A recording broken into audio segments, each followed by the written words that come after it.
Good morning my dear students class 9th के अंदर mathematics में आज हम स्टार्ट करने वाले हैं दोस्तों एक्सरसाइज 12.1। एक्सरसाइज 12.1 का बेसिक आपको पहले बता देता हूं दोस्तों, फिर हम क्वेश्चन 1 को रीड करेंगे। ठीक है, तो बेसिक के अंदर कुछ ज़्यादा बड़ी बात नहीं है दोस्तों। हमें एक ट्राइंगल दिया जाता है, ठीक है, जिसके अंदर हमें 3 साइड्स दी होती हैं ए बी एंड सी। इसकी कोई भी साइड को हम कुछ भी लेट कर सकते हैं, एक्स वाई जेड भी लेट कर सकते हैं। इसके अंदर दोस्तों हमें 2 फॉर्मूलाज लर्न करने हैं। पहला फॉर्मूला तो यही है सेमी पेरीमीटर। सेमी पेरीमीटर को दोस्तों एस से शो करेंगे और इसका फॉर्मूला होता है ए प्लस बी प्लस सी अपॉन 2, यानी कि सम ऑफ ऑल साइड्स अपॉन 2। देखो ध्यान से देखो, ये जो वर्ड है पेरीमीटर, इसका मतलब ही क्या है? पेरीमीटर वर्ड का मतलब है सम ऑफ ऑल साइड्स, यानी कि आपको सभी साइड्स का क्या करना है?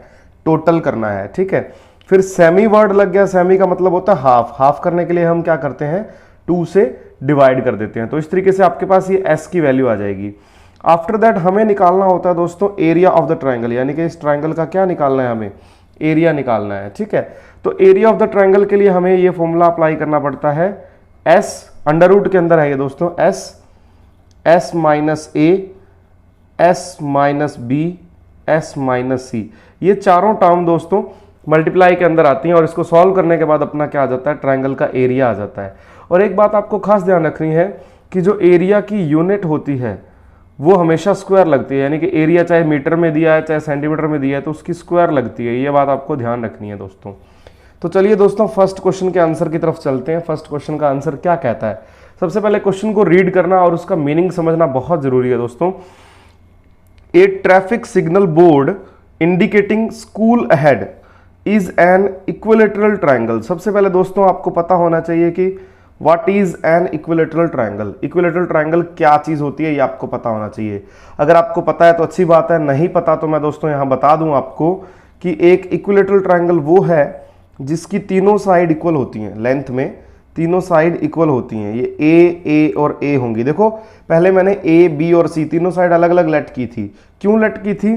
क्योंकि तीनों साइड की लेंथ जो है वो अलग अलग लेट कर रहा था। मैं मान चुका था कि तीनों साइड की वैल्यू जो है वो अलग अलग होगी। लेकिन according to this question equilateral triangle is given to us. तो इक्विलेटरल ट्राइंगल की तीनों साइड क्या रहेंगी? सेम। चाहे तीनों को ए लेट कर लो, चाहे तीनों को बी लेट कर लो, चाहे तीनों को सी लेट कर लो, उससे कोई फर्क नहीं पड़ता। तो क्वेश्चन में दिया हुआ है साइड क्या होनी चाहिए? ए, तो मैंने ए लेट कर ली। After that find area of the signal board, यानी कि सिग्नल बोर्ड का हमें क्या निकालना है? एरिया। अच्छा, एक सिग्नल बोर्ड के ऊपर एक बात लिखी हुई है। क्या बात लिखी हुई है दोस्तों? School ahead.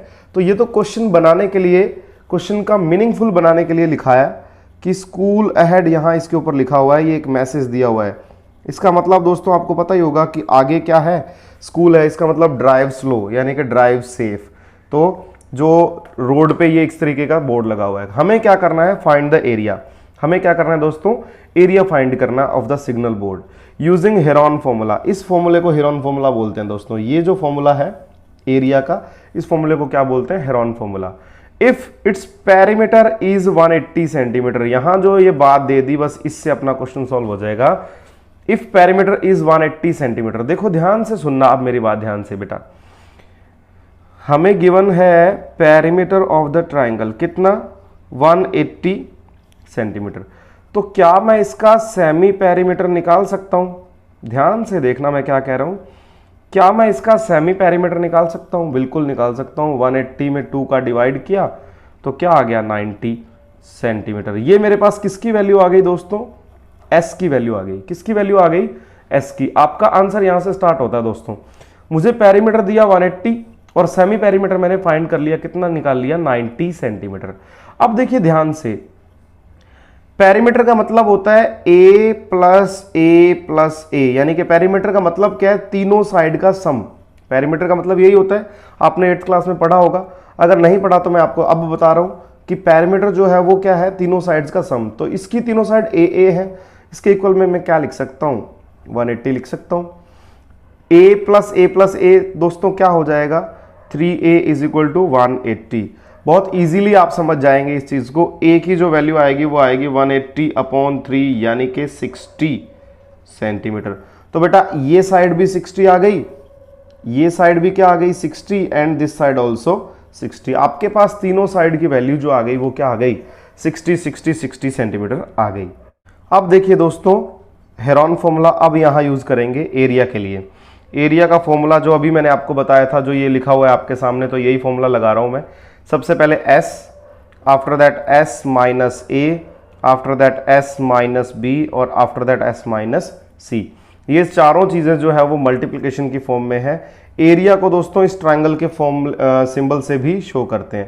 तो इसके नेक्स्ट स्टेप में हम क्या करेंगे, पहले s की वैल्यू पुट करेंगे, s इज 90, ठीक है, मल्टीप्लाई में s 90 माइनस a कितना है 60, फिर 90 माइनस अगेन 60, फिर 90 माइनस अगेन 60।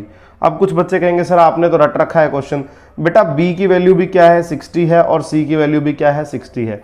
तो आप बिल्कुल भी टेंशन मत लो मेरे लालों, बिल्कुल भी चिंता करने की जरूरत नहीं है। मेरे लाल और मेरी लालियां सारी की सारी खुश रहनी चाहिए। मैं मजाक मजाक में आपको ये क्वेश्चन सारा समझा दूंगा, पूरा का पूरा चैप्टर आपको अच्छे तरीके से समझा दूंगा। आपको बिल्कुल भी टेंशन लेने की जरूरत नहीं है। कोई भी डाउट आता है आप नीचे कमेंट कीजिए, आपका कमेंट जो है वो 100% कोशिश करूंगा मैं रिप्लाई करने की। तो बेटा ये 90 आ गया सेम, 90 माइनस 60 कितना होता है 30 होता है, ठीक है, फिर 90 माइनस 60 कितना होता है 30 होता है, फिर अगेन 90 माइनस 60 कितना होता है 30। तो बेटा ये आपको एक 30 30 का पेयर दिख रहा है, बिल्कुल दिख रहा है। आप बोलोगे यस सर दिख रहा है, इतने अंधे तो हम है नहीं। तो यहां से 30 आ जाएगा बेटा बाहर, और अंदर क्या बचेगा, यहां बचेगा 90 और ये वाला 30 आपका सेम। इतनी बात समझ में आ गई आपको। आपको ये बात पता होनी चाहिए कि रूट के अंदर जब दो चीजें सेम सेम आती हैं तो उसको बाहर लाने के लिए सिंगल बना देते हैं, यानी कि एक बार बाहर आएगा। अंदर दो थे, पेयर था, उसको बाहर लाएंगे तो एक बार लिखेंगे। एरिया ऑफ द ट्राइंगल आएगा 30। अब ध्यान रखना, आप चाहो तो 90 और 30 को मल्टीप्लाई कर सकते हो, लेकिन मैं जो यूज करवाऊंगा आपको वो यूज करवाऊंगा फैक्टराइजेशन। फैक्टराइजेशन कह लो चाहे प्राइम फैक्टराइजेशन कह लो, ये आपको ध्यान रखना है। आपको बड़े डिजिट्स की, जैसे 90 बड़ा डिजिट है, इसके इस तरीके से फैक्टर्स करने होते हैं कि आपके अंदर क्या बन जाए, पेयर बन जाए दोस्तों। तो इस 90 को बहुत सारे मैं तरीकों से लिख सकता हूं। 90 को लिख सकता हूं 15 into 6, 90 को लिख सकता हूं 10 into 9, लेकिन मैं ऐसा कुछ नहीं करूंगा। मैं करूंगा 90 को लिखूंगा 30 into 3। इस 90 को मैंने क्या लिखा बेटा 30 into 3, और ये इंटू में क्या पड़ा है 30। इस बात को ध्यान से देखना, ये वाला 30 सेम है और इस 90 को मैंने लिखा 30 into 3। तो बेटा ये क्या बना, ये बाहर वाला 30 आपका सेम पड़ा है, मैंने इसके हाथ ही नहीं लगाया, ठीक है। और ये 30 और ये 30 अगेन इस तरीके का एक पेयर बन गया। जब पेयर बनेगा तो रूट से बाहर आते ही एक बार आएगा। देखो ये पहले ही पड़ा था और ये दोनों का पेयर बना तो बाहर आ गया। अंदर क्या बचा, अंदर बच गया बेचारा 3, क्या बच गया अंदर 3, 3 तिगाड़ा काम बिगाड़ा, तो ये तो अंदर ही रहेगा बेटा। 30 को 30 से मल्टीप्लाई करोगे आपके पास बनेगा 900 और ये बचेगा √3। और मैंने आपको बताया था कि सेंटीमीटर स्क्वायर लगेगा, यानी कि यूनिट में हमेशा क्या लगती है, स्क्वायर लगती है जब भी अपने किसी भी चीज़ का एरिया फाइंड करते हैं। तो ये आपके फर्स्ट क्वेश्चन का फाइनल आंसर है, और उम्मीद करता हूं दोस्तों आपको अच्छा समझ में आया होगा।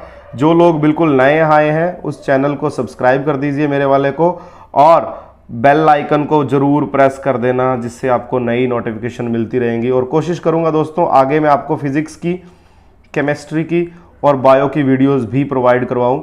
बहुत ही जल्द आपके सामने ये तीनों सब्जेक्ट्स भी लेके आने वाला हूं। तब तक के लिए धन्यवाद दोस्तों।